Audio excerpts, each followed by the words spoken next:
In this video, I'm going to demonstrate how to modify the files given in Project 4 for ME366 in order to create CAM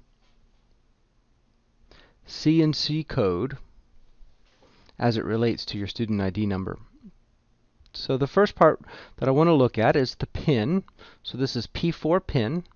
And we need to check a couple things. The first thing we need to check and make sure the file properties under author has the correct author. So change this to your name. Under the custom tab, all of these properties have already been set, so we don't need to modify those. So click OK. The material has already been set. Most of the geometry has been set. The only thing we need to change is to right click on equations and go to manage equations. And what we're doing here, the student number ID is meant to be the last number of your student ID. So suppose my student ID number was 000555284.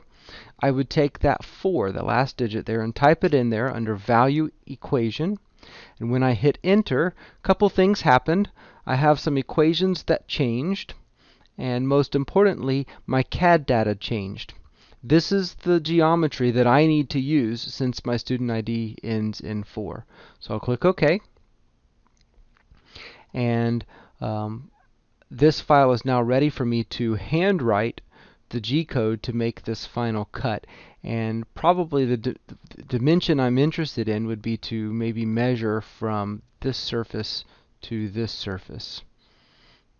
But I'll let you decide exactly what you want to measure. The important thing is now that we've made that one change, I need to make no other changes to the CAD. All other changes will be either writing the code or in the CAM software. So the pin is all done by hand.